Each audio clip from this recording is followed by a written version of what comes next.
My dear students, ಈ ಒಂದು ವಿಡಿಯೋದಲ್ಲಿ ನಾವು ಅರ್ನೆಸ್ಟ್ ಹೆಮಿಂಗ್ವೇರವರ ಎ ಡೇಸ್ ವೇಟ್ ಒಂದು ಶಾರ್ಟ್ ಸ್ಟೋರಿಯ ಕನ್ನಡದ ಸರಳ ಸಾರಾಂಶವನ್ನು ಕಲಿಯೋಣ.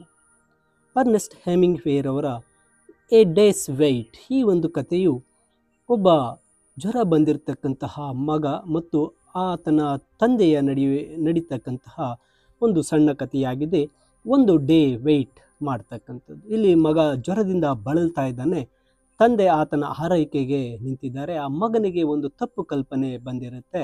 ಆ ತಪ್ಪು ಕಲ್ಪನೆಯಿಂದಾಗಿ ಆ ಮಗ ನಾನು ಸಾಯ್ತೇನೋ ಅಂತಕ್ಕಂತಹ ಒಂದು ಮನಸ್ಥಿತಿಗೆ ಹೋಗಿರ್ತಾನೆ. ಆ ಮನಸ್ಥಿತಿಯನ್ನು ಬದಲಾಯಿಸುವ ತಂದೆಯ ಕಥೆಯಾಗಿರುತ್ತೆ ಎ ಡೇಸ್ ವೆಯ್ಟ್. ಇಲ್ಲಿ ಈ ಕತೆ ಆ ಹುಡುಗನ ತಂದೆ ಪ್ರಾರಂಭಿಸ್ತಾರೆ. ನಾವು ಮಲಗಬೇಕಾಗಿರ್ತಕ್ಕಂತಹ ಕೋಣೆಯ ಕಿಟಕಿಗಳನ್ನು ಮುಚ್ಚೋದಕ್ಕೆ ಬಂದ ಆಗ ನನ್ನ ಮಗ ಅನಾರೋಗ್ಯದಿಂದ ಬಳಲ್ತಾ ಇದ್ದಾನೆ ಅಂತಕ್ಕಂಥದ್ದನ್ನು ನಾನು ಕಂಡುಕೊಂಡೆ. ಏಕೆಂದರೆ ಅವನು ನಡುಗ್ತಾ ಇದ್ದ, ಅವನ ಮುಖ ಬಿಳಿಚ್ಕೊಂಡಿತ್ತು, ಮತ್ತು ಅವನು ಓಡಾಡೋದಕ್ಕೆ ನೋವಾಗ್ತಾ ಇತ್ತು, ನಿಧಾನವಾಗಿ ನಡೀತಾ ಇದ್ದ. ನಾನು ನನ್ನ ಮಗನನ್ನು ಕೇಳಿದೆ, ಏನಾಗಿದೆ ಸ್ಕಾಚ್ ಅಂತ ಕೇಳಿದೆ. ಅದಕ್ಕೆ ಅವನು ನನಗೆ ತಲೆನೋವಿದೆ ಅಂತ ಹೇಳ್ದ. ನೀನು ಹೋಗಿ ಮತ್ತೆ ಮಲಕ್ಕೋ ಅಂತ ಹೇಳಿದೆ. ಆದರೆ ಆ ಹುಡುಗ ನನ್ನ ಮಗ ಇಲ್ಲ ನಾನು ಸರಿಯಾಗಿದ್ದೇನೆ ಅಂತ ಅಂದ. ನಾನು ಇಲ್ಲ, ನೀನು ಹಾಸಿಗೆಗೆ ಹೋಗಿ ಮಲಗು, ನಾನು ಬಟ್ಟೆ ಹಾಕ್ಕೊಂಡು ನಂತರ ನಿನಗೆ ಏನಾಗಿದೆ ಅಂತ ನೋಡ್ತೇನೆ ಅಂತ ಹೇಳಿ ತಂದೆ ಹೇಳ್ತಾರೆ. ನಂತರ ತಂದೆ ಬಟ್ಟೆ ಹಾಕಿಕೊಂಡು ಬಂದಾಗ ಆ ಹುಡುಗ ಏನು ಮಾಡಿರ್ತಾನೆ, ಆ ಫೈರ್ ಒಂದು ಒಲೆಯ ಹತ್ರ ಕೂತಿರ್ತಾನೆ.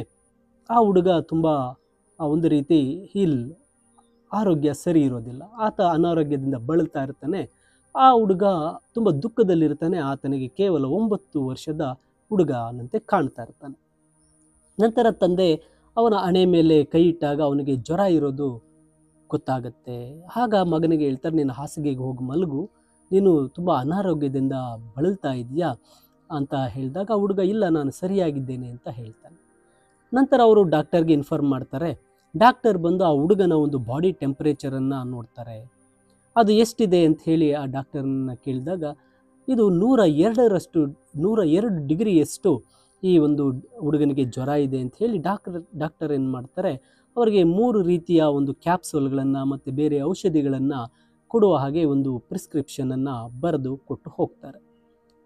ಇಲ್ಲಿ ಒಂದು ಕೊಟ್ಟಿರ್ತಕ್ಕಂಥ ಕ್ಯಾಪ್ಸೂಲ್ಗಳಲ್ಲಿ ಒಂದು ಜ್ವರವನ್ನು ಕಮ್ಮಿ ಮಾಡೋದಕ್ಕೆ, ಮತ್ತು ಎರಡನೆಯದು ಆ ಹುಡುಗನ ಗ್ಯಾಸ್ಟ್ರಿಕ್ ಅಸಿಡಿಟಿಯನ್ನು ಕಡಿಮೆ ಮಾಡೋದಕ್ಕೆ, ಮತ್ತು ಇನ್ನೊಂದು ಬೇದಿಯನ್ನು ಉಂಟು ಮಾಡೋದಕ್ಕೆ ಕೊಟ್ಟಿರ್ತಾರೆ. ಏಕೆಂದರೆ ಡಾಕ್ಟರ್ ಆ ಹುಡುಗನಲ್ಲಿ ಇನ್ಫ್ಲೂಯೆನ್ಸಾ ಒಂದು ಸ್ಥಿತಿ ಹೆಚ್ಚಾಗಿರ್ಬೋದು ಅಂತ ಭಾವಿಸಿರ್ತಾರೆ.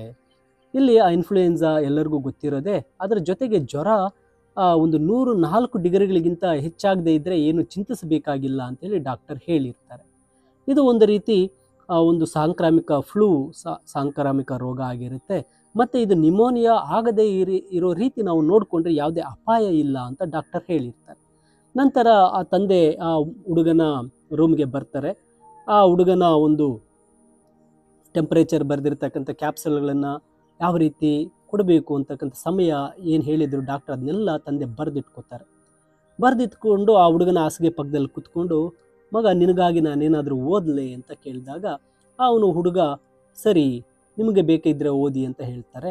ಆ ಹುಡುಗನ ಮುಖ ಬಹಳ ಬಿಳಿಚ್ಕೊಂಡಿರುತ್ತೆ. ಅವನ ಕಣ್ಣುಗಳಿಗೆ ಕೆಳಗೆ ಕಪ್ಪು ಒಂದು ಡಾರ್ಕ್ ಸರ್ಕಲ್ಸ್ ಬಂದಿರುತ್ತೆ. ಅವನು ಹಾಸಿಗೆಯಲ್ಲಿ ಸೈಲೆಂಟಾಗಿ ಮಲಗಿರ್ತಾನೆ. ಅವನು ಏನೋ ಒಂದು ಸುತ್ತಲೂ ನಡೀತಾ ಇರತಕ್ಕಂಥ ಘಟನೆಗಳ ಬಗ್ಗೆ ಯೋಚನೆ ಮಾಡ್ತಾ ಇರ್ತಾನೆ. ನಂತರ ತಂದೆ ಹಾರ್ವರ್ಡ್ ಫೈಲ್ನಿಂದ ಬುಕ್ ಆಫ್ ಪೈರೇಟ್ಸ್ ಒಂದು ಕಥೆಗಳನ್ನು ತೆಗೆದು ಜೋರಾಗಿ ಓದೋಕ್ಕೆ ಶುರು ಮಾಡ್ತಾರೆ.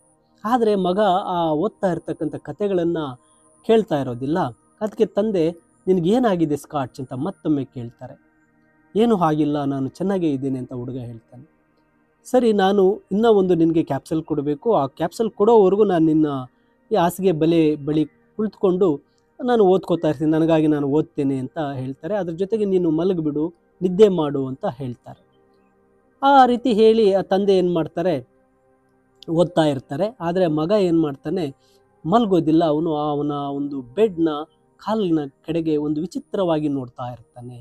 ತಂದೆ ಕೇಳ್ತಾರೆ, ನೀನು ಯಾಕಿನ್ನೂ ಮಲಗಕ್ಕೆ ಟ್ರೈ ಮಾಡಬಾರ್ದು ಅಂತ ಹೇಳ್ತಾರೆ. ನಿನಗೆ ಔಷಧಿ ಕೊಡೋ ಟೈಮ್ ಬಂದಾಗ ನಾನೇ ಎಬ್ಬರಿಸ್ತೀನಿ ಅಂತ ಹೇಳಿದಾಗ ಆ ಹುಡುಗ ಇಲ್ಲ ನಾನು ಮಲಗೋದಿಲ್ಲ, ನಾನು ಎಚ್ಚರವಾಗಿ ಇರ್ತೇನೆ ಅಂತ ಹೇಳ್ತಾನೆ. ಅದ್ರ ಜೊತೆಗೆ ತಂದೆಗೆ ಹೇಳ್ತಾನೆ, ನೀವು ನನ್ನ ಜೊತೆ ಇಲ್ಲಿ ಇರಬೇಕಾಗಿಲ್ಲ, ನಿಮಗೆ ಅದು ತೊಂದರೆ ಆಗ್ತಾ ಇದೆ ಅನಿಸಿದ್ರೆ ನೀವು ಹೋಗಬಹುದು ಅಂತ ಹೇಳ್ತಾನೆ. ಇಲ್ಲಿ ತಂದೆ 11 ಗಂಟೆವರೆಗೂ ಕಾಯ್ತಾರೆ. ಮತ್ತು ಆ ಮಗನಿಗೆ ಒಂದು ಪ್ರಿಸ್ಕ್ರೈಬ್ ಮಾಡಿರ್ತಕ್ಕಂಥ ಕ್ಯಾಪ್ಸೂಲನ್ನು ಅವನಿಗೆ ನೀಡಿ ಅವರು ಏನು ಮಾಡ್ತಾರೆ, ಹೊರಗಡೆ ಹೋಗ್ತಾರೆ. ಹೊರಗಡೆ ಬೇಟೆಗೆ ಹೋಗ್ತಾರೆ. ಅದು ಒಂದು ರೀತಿ ಪ್ರಕಾಶಮಾನವಾದ ತಣ್ಣನೆ ದಿನ ಆಗಿರುತ್ತೆ, ಮಂಜಿನಿಂದ ಆವೃತವಾಗಿರುತ್ತೆ. ಅಲ್ಲೆಲ್ಲ ಹೆಪ್ಪುಗಟ್ಟಿರ್ತಕ್ಕಂಥ ಮಂಜು ತುಂಬಿರುತ್ತೆ, ಬರೀ ಮರಗಳು, ಪೊದೆಗಳು, ಕತ್ತರಿಸಿದ ಪೊದೆಗಳಿರುತ್ತೆ, ಎಲ್ಲ ಕಡೆ ಹುಲ್ಲು ಮತ್ತು ಬರೀ ನೆಲವು ಐಸಿನಿಂದ ವಾರ್ನಿಷ್ ಮಾಡಿದ ಹಾಗೆ ಕಾಣ್ತಾ ಇರುತ್ತೆ. ಇಲ್ಲಿ ತಂದೆ ಏನು ಮಾಡ್ತಾರೆ, ಐರಿಷ್ ಸ್ವೆಟರನ್ನು ಹಾಕ್ಕೊಂಡು ರಸ್ತೆ ಮೇಲೆ ಹೆಪ್ಪುಗಟ್ಟಿದ ನದಿಯ ದಂಡೆಯ ಉದ್ದಕ್ಕೂ ನಡ್ಕೊಂಡು ಹೋಗ್ತಾ ಇರ್ತಾರೆ. ನಡ್ಕೊಂಡು ಹೋಗಬೇಕಾದ್ರೆ ಅಲ್ಲಿ ಒಂದು ಗನ್ನನ್ನು ಅವರು ತೊಗೊಂಡೋಗಿರ್ತಾರೆ. ಆ ಗನ್ ಕೆಳಗೆ ಬಿದ್ದು ಐಸಿನ ಮೇಲೆ ಜಾರ್ಕೊಂಡು ಹೋಗ್ತಾ ಇರ್ತಾರೆ.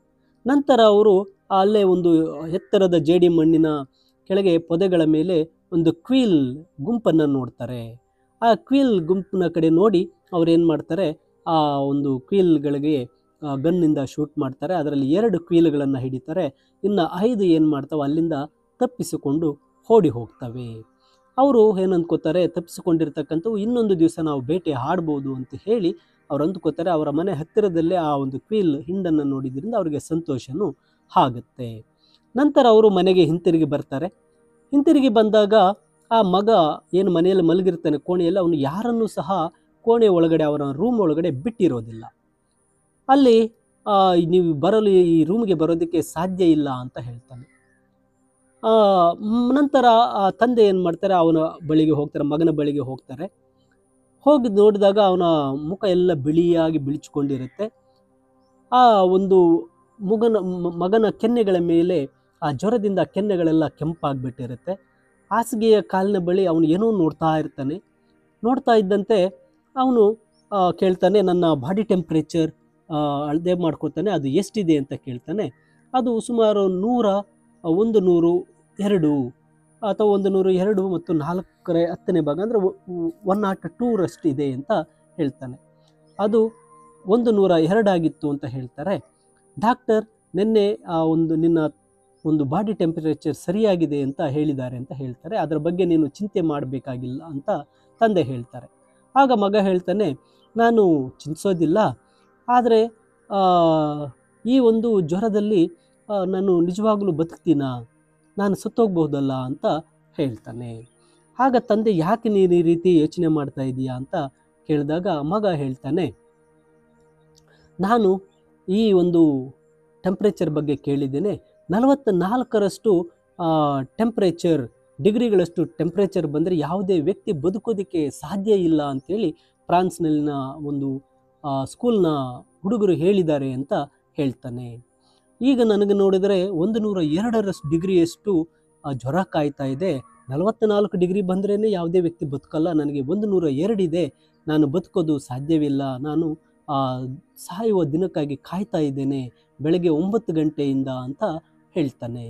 ಆಗ ತಂದೆ ಹೇಳ್ತಾರೆ, ಯು ಪೂರ್ ಸ್ಕ್ಯಾಚ್, ನೀನು ನಿಜವಾಗಲೂ ನಿನಗೆ ಇದು ತಪ್ಪು ಕಲ್ಪನೆ, ನಿನಗೆ ಕಿಲೋಮೀಟರ್ ಮತ್ತು ಮೈಲಿಗಳಿಗೆ ವ್ಯತ್ಯಾಸ ಗೊತ್ತಿದೆ ಅಲ್ವೇ ಅಂತ ಹೇಳ್ತಾನೆ. ಹೌದು ಅಂತ ಹುಡುಗ ಹೇಳಿದಾಗ, ಹಾಗಾದರೆ ನೀನು ಸಾಯೋದಿಲ್ಲ, ಬೇಕಾದರೆ ಹೇಳ್ತೇನೆ ಕೇಳು.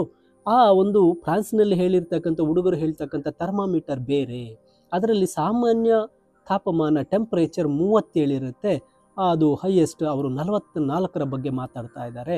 ಆದರೆ ನಾವು ಬಳಸ್ತಕ್ಕಂತಹ ಈ ಒಂದು ಥರ್ಮಾಮೀಟರ್ ನಮಗೆ 98ರಿಂದ ಪ್ರಾರಂಭ ಆಗುತ್ತೆ.